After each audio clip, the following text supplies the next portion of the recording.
back to another Smart Creations video. It's Josh here, and I'm so excited that you're seeing this video today because it's been months since we've released our last video. And we have another painting video today. We're going to be painting a foggy moon. It's going to be really great. So for this video, you're going to need black, white, and yellow, okay? Very simple. It should take about an hour in total, 30 minutes in painting and 30 minutes in drying, not including drying afterward. But yeah, hope you enjoy. Let's start the time lapse. So you're gonna start by sketching a circle right of the center, a little higher than the middle point of your canvas. Again, until you think it's a good enough circle. The circle will be covered afterward, but this is just to give you an idea of where the moon is going to be. After you do that, you're gonna get some black. Just put it on your canvas. That's all you need for this first step. You might want to add a little bit of white to it to make it a real dark gray. So what I'm doing right now is I'm going to make a little bit of like patches around the canvas, in any places around the canvas in that really dark gray. Then you are going to add some white to that really dark mixture to make it a little bit of a lighter gray, but you still want it to be on the dark side.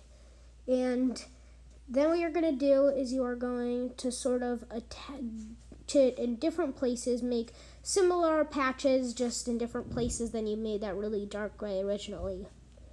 It might look weird right now, but trust me, it will look much better. Then what you're going to do is you're just going to keep continuing to do that, making the grays lighter and lighter and lighter until you've covered the canvas, like this. And then what you're going to do is you're going to take a dry brush, as dry as you can make it, and you're going to just put it across the thing. Again, this is a time lapse, so don't do it as fast as it looks I'm doing. I'm doing it very slowly, but you just want to sort of make it until it all blends together, and you still have some light areas, but it all looks very foggy. So mine was too curved. I realized it looked sort of like hills, so try to straighten it out. You want to cover all the white areas until it's all grayish, but with a few light spots.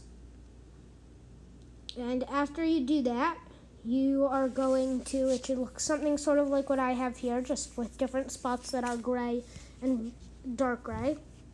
And then you're going to let it dry for about 30 minutes.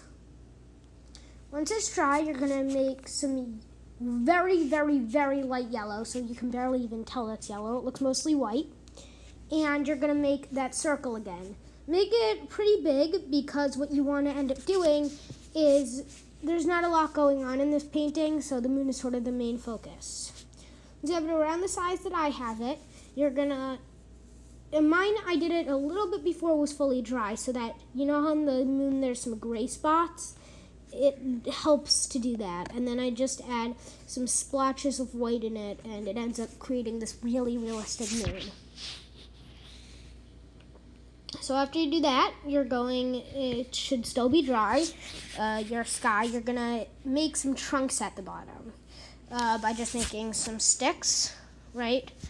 And that part's not that hard.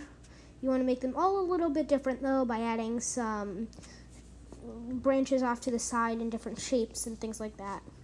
This next part is not going to be, this isn't going to be in real time, just so you can see what I'm doing. You're going to dab with a dry brush, you're going to dip it in black and keep tapping it on a dry surface until it's more like little dots. And you're going to do that around your tree until it looks something like that. The rest of them are going to be in time lapse, so you want to sort of do it as fast as I did the first one now. Right, so I'm just sort of...